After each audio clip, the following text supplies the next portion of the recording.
यह कक्षा उपशास्त्री के लिए निर्धारित है। इसमें निर्धारित पाठ्य पुस्तक वैयाकरण सिद्धांत कौमुदी का उत्तरार्ध भाग द्वादि प्रकरण चल रहा है, जिसमें आज एध धातु के लीट लकार का रूप सिद्ध करना है। एध धातु के लीट लकार में रूप बनते हैं एधान चक्रे, एधान चक्राते, एधान चक्रीरे, एधान चक्री से, एधान चक्राथे, एधान चक्री ढ्वे, एधान चक्रे, एधान चक्री वहे, एधान चक्री महे। तो आज हम एध धातु से लीट लकार का रूप बनाने के लिए परोक्षे लीट इस सूत्र से लीट लकार लाते हैं। बन जाता है एध लीट। इस स्थिति में इजादेश च गुरुमतो निरीक्षः एक सूत्र है। इजादी जो गुरुमान धातु उससे आम प्रत्यय होता है लीट परे रहने पर। तो लीट परे में है इजादी है एध धातु, गुरुमान भी है क्योंकि ए को गुरु कहते हैं, दीर्घ कहते हैं, तो दीर्घ को गुरु कहा जाता है, इसलिए गुरुमान एध धातु है, उससे आम प्रत्यय लाया जाएगा, लीट परे में है इसलिए। तो एध आम लीट बन जाएगा। इस स्थिति में एक सूत्र है आमः, कहता है कि आमः परस्य लुक स्यात्। आम से परे लीट का लुक होता है। लुक का मतलब लोप होता है। तो आम से परे लीट का लोप हो गया और बच गया एधाम।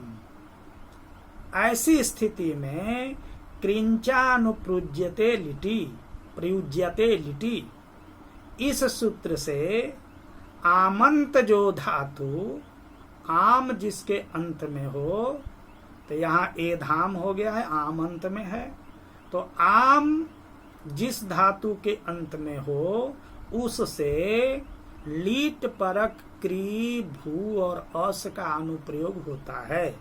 अर्थात लीट पीछे रहता है और उससे पहले क्री लाया जाएगा, भू लाया जाएगा या इस अस लाया जाएगा। तो यहाँ पर हम लोग क्री का अनुप्रयोग करते हैं। तो एध आम क्री लीट, लीट परक क्री का अनुप्रयोग करते हैं। तो एध आम क्री लीट हो गया। अब ऐसी स्थिति में लीट के टकार की संज्ञा करते हैं हलंत्यम से। इकार का उपदेश है नासिक से इत संज्ञा तस्य लोप करते हैं, बच जाता है ल। अब उस ल के स्थान में टीप तस झी, सीप थस थ, मीप बस मस, त आताम झ, थास आथाम ध्वम, ईड वहिंग महिंग, इस सूत्र से ये प्रत्यय प्राप्त होते हैं। अब प्रश्न उठता है कि इसमें से कौन लाया जाए। इसमें 9 प्रत्यय आत्मनेय पद के हैं और 9 प्रत्यय परस्मैय पद के हैं, तो इसमें से कौन लाया जाए। चूंकि क्री धातु इससे आगे है, तो क्री धातु से तो दोनों प्रत्यय लाए जाते हैं, आत्मनेय पद के भी और परस्मैय पद के भी। चूंकि क्री धातु उभय पदी है, तब इसके लिए यहाँ एक सूत्र देते हैं आम प्रत्ययवत क्रियो अनुप्रयोगस्य। आम प्रत्ययवत अर्थात आम प्रत्यय जिससे किया गया है, तो आम प्रत्यय धातु से किया गया है। कहा कि उसी के जैसा अनुप्रयोग किया हुआ जो धातु है, अनुप्रयोग किया हुआ धातु क्री धातु है, उससे भी वही प्रत्यय आएगा जो एध धातु से आना था। तो एध धातु से, एध चूंकि आत्मनेय पदी का धातु है, इसलिए आत्मनेय पदी का प्रत्यय आएगा। तो आताम झ, थासा थाम ध्वम, ईड बहिंग महिंग, इसमें से कोई एक आएगा। तब यहाँ हमको प्रथम पुरुष एक वचन बनाने की जिज्ञासा है, एधान चक्रे बनाना है, इसलिए यहाँ पर प्रथम पुरुष एक वचन के विवक्षा में त प्रत्यय लाते हैं। तो एधाम क्री त हो जाता है। अब त के स्थान में एक यहाँ सूत्र है, लीटस्थ झयोरे सिरेच, यानी लीट के स्थान में जो प्रत्यय आया है तो या झ, तो त के स्थान में एस और झ के स्थान में इरेच आदेश हो जाता है। तो यहाँ एस आदेश हो गया, त के स्थान में क्या हो गया, एस। तो एधाम क्री एस बच गया। एस के स हलंत है, उसकी इत संज्ञा होगी हलंत्यम से, तस्य लोप से लोप हो जाएगा, बच जाएगा ए। तो क्या हो गया, एधाम क्री ए। अब क्री को लीटी धातोर अनभ्यासस्य इस सूत्र से द्युत करते हैं। तो द्युत करते हैं क्री को, तो क्या हो जाता है, एधाम क्री क्री ए। अब पूर्व अभ्यास से पूर्व जो क्री है उसकी अभ्यास संज्ञा करते हैं। और एक सूत्र है पूरत, यानी अभ्यास में जो री है उसके जगह पर अ आदेश हो जाता है, और अ जब हो जाएगा तो पूरन रपरा से रपरत हो जाएगा, तो कर हो जाएगा। तो कैसा बन जाएगा, एधाम कर क्री ए। अब हलादिशेष से हलादिशेष हो जाएगा, अर्थात र लोप हो जाएगा। तो एधाम क क्री ए बन जाएगा। इसके बाद क जो है उसको कुहोश्चुह से चवर्ग आदेश हो जाएगा। तब चवर्ग जब हो जाएगा तो वहाँ क्या बन जाएगा, क के जगह पर च बन जाएगा। तो क्या हो गया, एधाम च क्री ए बन गया। एधाम च क्री ए। अब क्री में जो री है उसके स्थान में ई को यनची सूत्र से यण आदेश हो जाएगा र, तो कर संयुक्त हो जाएगा, और कर संयुक्त जाकर के ए से मिल जाएगा। एधाम चक्रे बन गया। अब एधाम का जो म है उसको नश्चा पदांत से झली से अनुस्वार करते हैं, तो क्या हो जाता है, ऊपर चला जाता है अनुस्वार। एधाम चक्रे, और अनुस्वार को अनुस्वार से यही पर सवर्ण से पर सवर्ण कर देते हैं। कि अनुस्वार के स्थान में पर जो च है उसी का पांचवा वर्ण हो जाता है इञ, तो बन करके तैयार हो जाता है एधान चक्रे।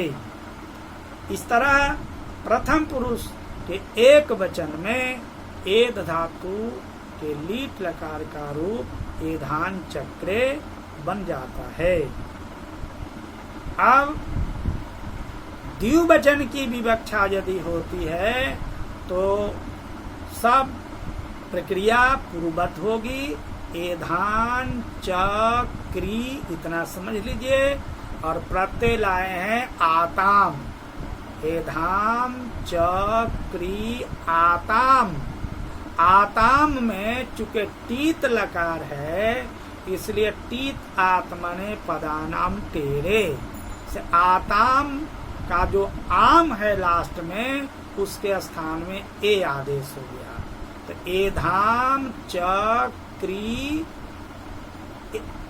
क्या बन गया, आते। आताम था तो आते बन गया। अब क्री में री को फिर ई को जंची से यन कर देंगे, र हो जाएगा, र जाके ओ से मिल आक से मिल जाएगा, एधान चक्राते बन जाएगा। एधान चक्राते। इसके बाद फिर एधान चक्री, चक्री इतना बनाए रहिए। अब बहुवचन प्रथम पुरुष बहुवचन के विवक्षा में झ प्रत्यय लाएंगे।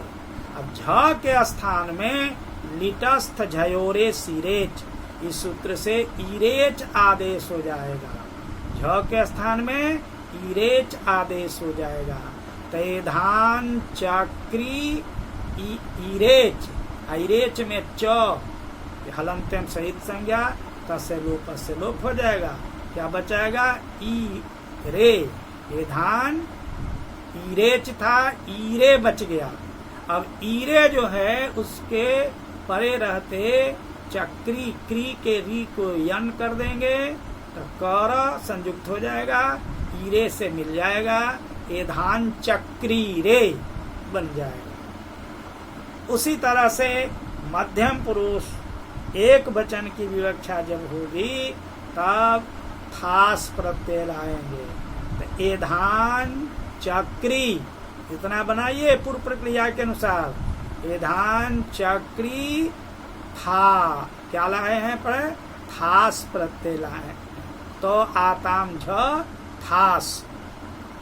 अब थास के जगह पर क्या हो जाता है? टीत लकार है, लीट लकार, इसलिए थास से, सूत्र से थास के स्थान में से आदेश हो जाता है। तो क्या बन गया?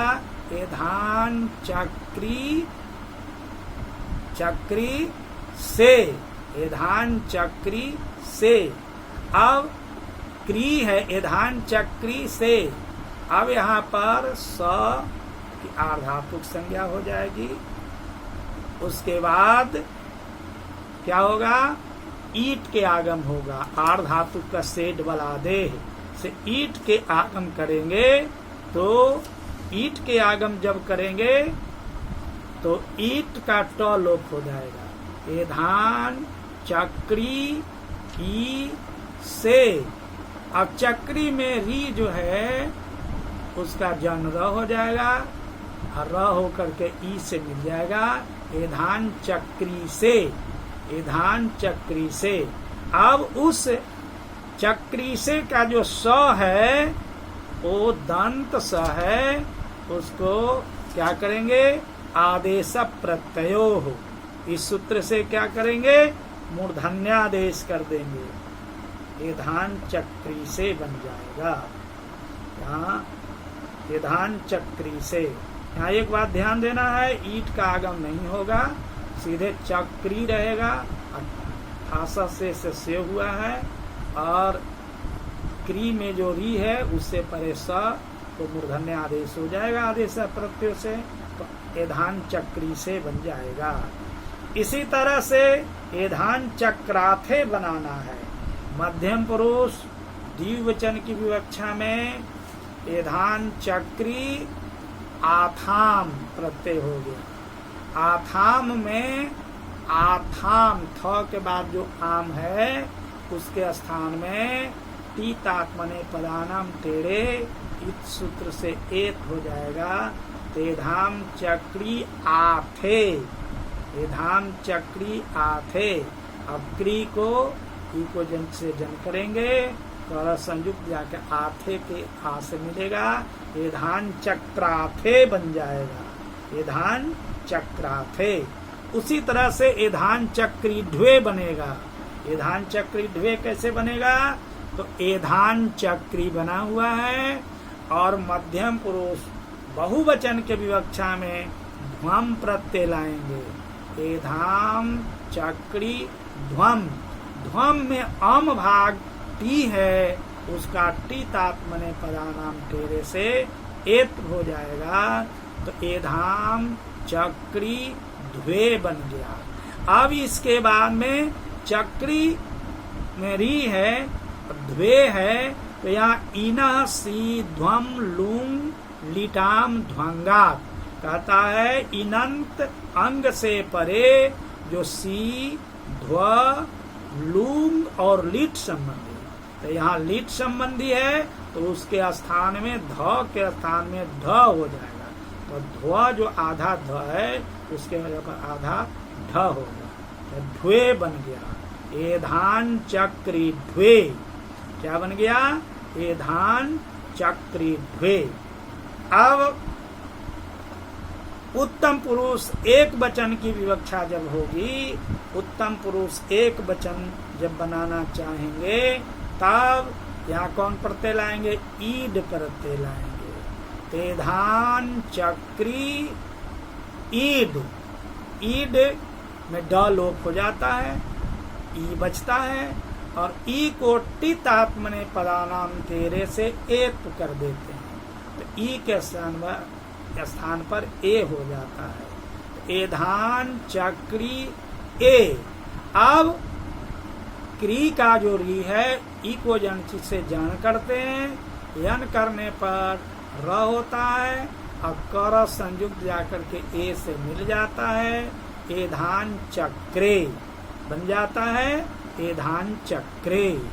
उसके बाद में एधान चक्री वहे, एधान चक्री वहे में एधान चक्री बना हुआ है, वहिंग प्रत्यय लाएंगे उत्तम पुरुष द्विवचन की विवक्षा में, और वहिंग का जो इंग भाग है उसका टितात्मने पदानाम तेरे से एत हो जाएगा, तो वहिंग जो था वो बन जाएगा वहे, एधान चक्री वहे। उसी तरह से उत्तम पुरुष बहुवचन की विवक्षा होगी तो महिंग प्रत्यय आएगा, महिंग में भी इंग भाग को टितात्मने पदानाम तेरे से एत हो जाएगा, तेधान चक्री महे बन जाएगा। इस तरह से एध धातु के लीट लकार का रूप एधान चक्रे, एधान चक्राते, एधान चक्री रे, एधान चक्री से, एधान चक्राथे, एधान चक्री ध्वे, एधान चक्रे, एधान चक्री वहे, एधान चक्री महे, यह बन करके संपन्न होता है। लीट लकार का रूप बहुत मुख्य माना जाता है, इसलिए विद्यार्थियों को इस पर ज्यादा बल देना चाहिए और एधान चक्रे बनाने के लिए सोचना चाहिए।